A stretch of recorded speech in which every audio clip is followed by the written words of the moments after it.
All right, we got a 2009 Nissan Altima. We're gonna do the rear brakes on it today. So we're gonna start with the things you're gonna need to do it, which is gonna be a 9/16 or 14 millimeter ratchet and socket, or you will need the 14 millimeter wrench for the bottom. I'll show you why in a minute, and then a 19 millimeter to unhook the caliper carrier from the brake spindle. So we're gonna need some thread lock for the caliper carrier bolts. We're gonna need some anti-seize grease for the caliper carrier slide bolts. Now we're gonna get into it. So you're gonna start by removing the two 14 millimeter bolts from the caliper housing. On this one, it's a little tricky because you got this trailing arm that comes down, and it kind of stops you from getting the screw out on the back. So don't worry, on this one you could just flip it down and let it rest right there until you get these two 19 millimeter bolts out on the carrier housing. Once you take these two bolts out, the housing will come off and the whole caliper will come off. You can just do it like that and disconnect it. You can let that hang since it's not very much weight. A lot of times the rotor be singed on from being on so long. You have to take a hammer and knock around it. I've already did this one. It slid off pretty easy. Sometimes you just have to hit it right here, making sure you don't hit the threads.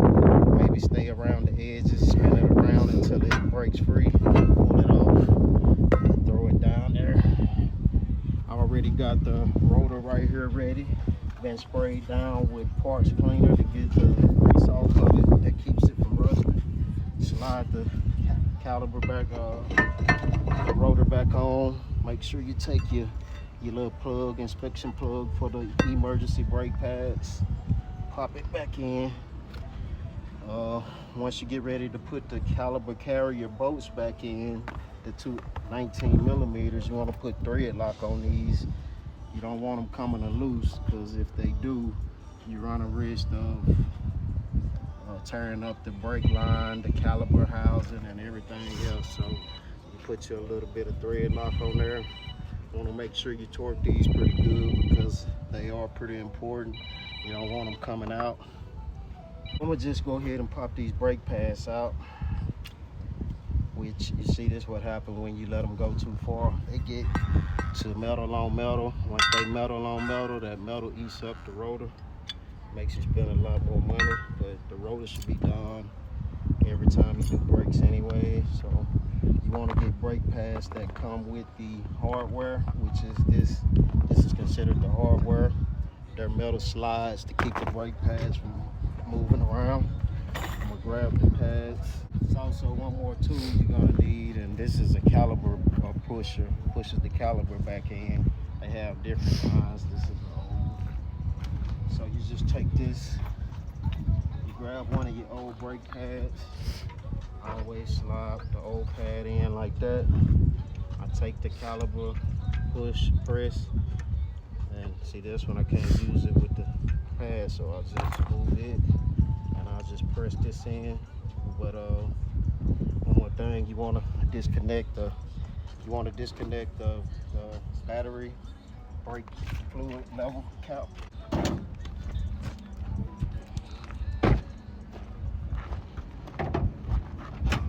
Come under the hood and take your brake fluid cap off and just set it right there. That way when you're pushing the pistons back in, the fluid will actually just flow back into the reservoir easily.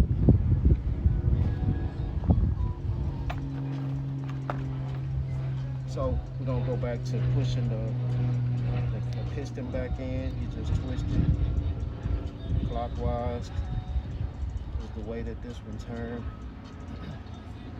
Push it all the way back in. Pretty simple. You see it's flush off in there.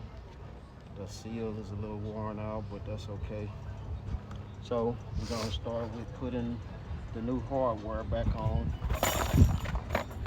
which match it up. So they got 2 different sets of hardware in this kit. You see you got some big ones and you got some smaller ones. So you pick the ones that match yours, which are these here. Take them and pop them back in. I can figure out how to put them back.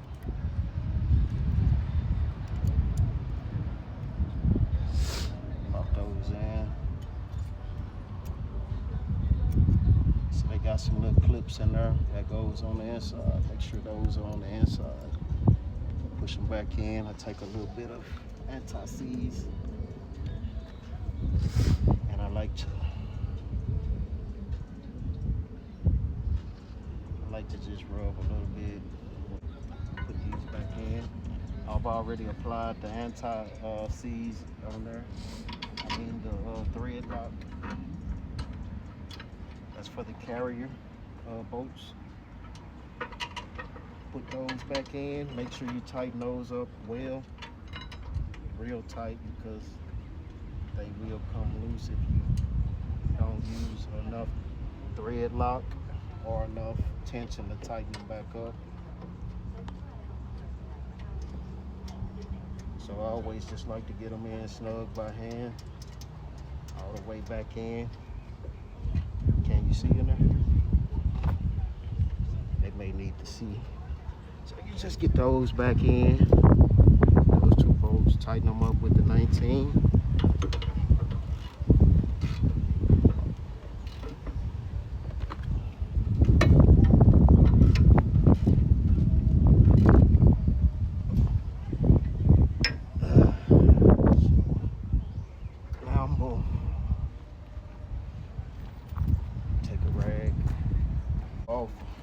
Wipe off of my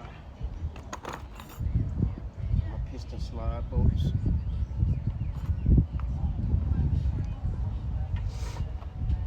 Wipe all the old junk off. I just left this one on since they slide out. You can't get them off without moving the housing, but you can get them back in without having the housing disconnected. So I'll put that there.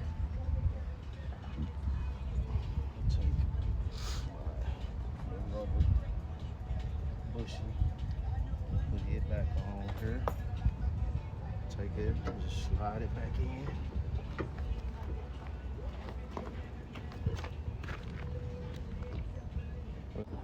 Put good pressure on these. Make sure they tight. You really need a breaker bar and extension on this. So now I'm gonna take my pads, match my pads up that came off.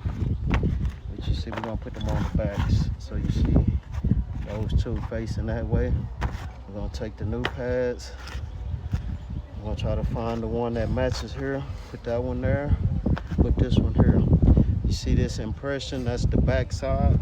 So we'll put the new one like this on the back. Put a little bit of anti-seize. Keep them from squeaking. Keep them a little bit lubed. Take it, slide it in the back.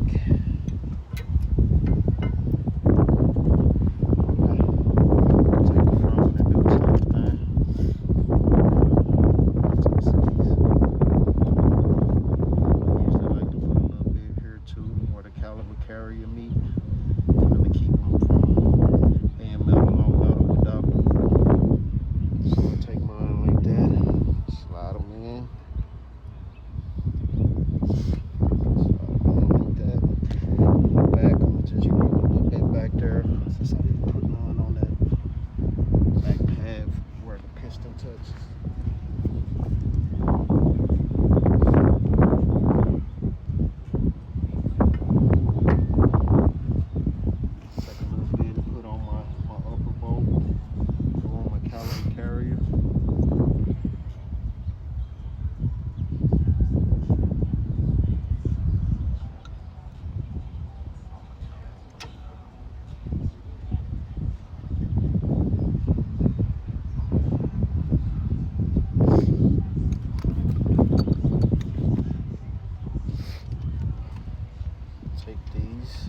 14 and tighten them back up.